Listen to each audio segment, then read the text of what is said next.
ससुरा में भेज के।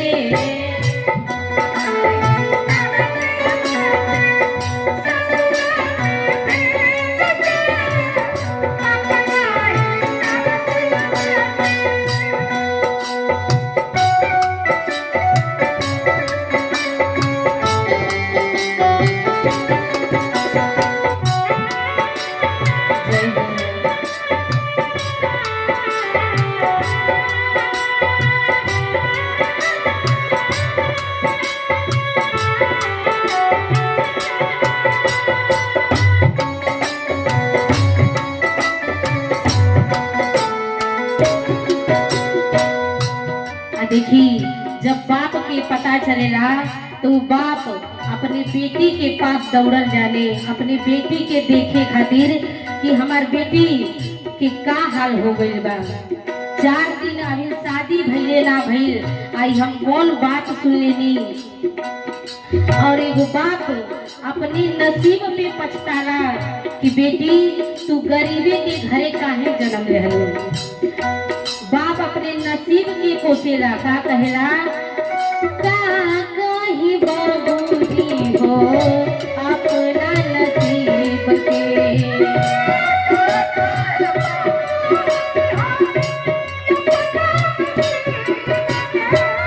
बेटी हो के काहे अइलो घर में गरीब के।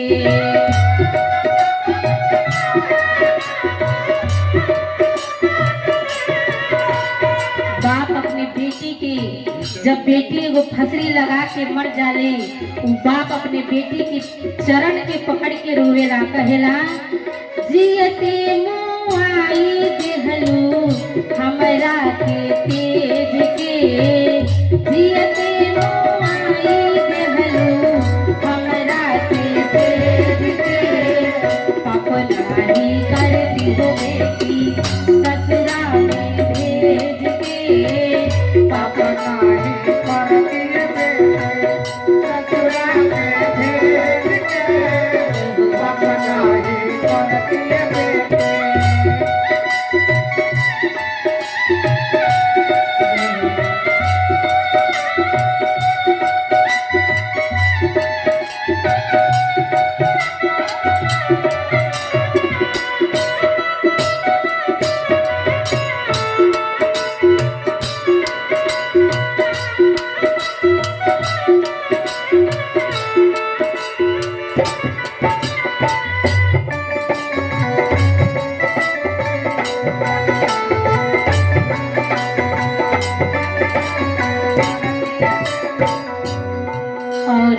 एगो बाप कहेला कि अगर ही हमके पता रही कि कुछ दहेज के कारण हमरे बेटी के मार दिहल जाई तो हम अपने बेटी के उम्र भर कुंवारे रखती।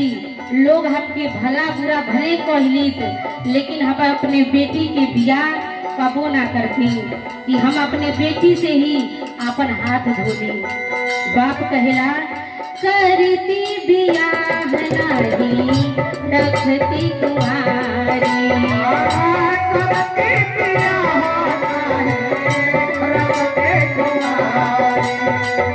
सुन लेती सही लेती लोगवा की गारी।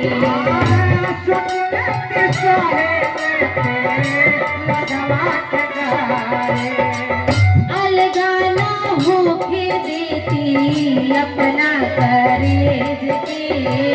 अलगाना होके देती अपना करेज के।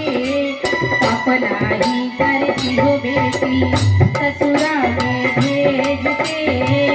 अपना ही करती हो बेटी ससुरा में भेज के।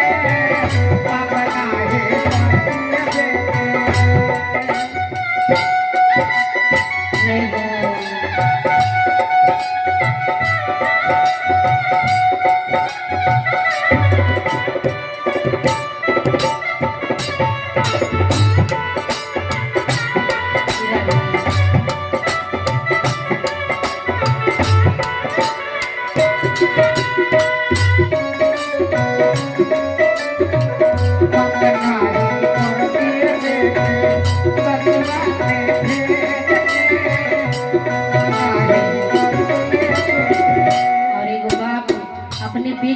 आज मरल लाश के लेके पकड़ के रोता और कहता कि समाज कितना लालची हो गई बा कि थोड़ा सा रुपया के खातिर हमरे बेटी के मार देले बा। लोभ से सनले बाटे बदलन कुरीतिया,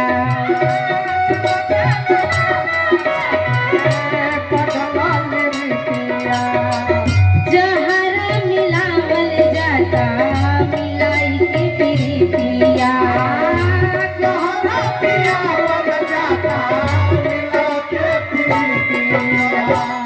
एकरा से नीमन रहे शासन अंग्रेज के, एकरा से नीमन रहे शासन अंग्रेज के।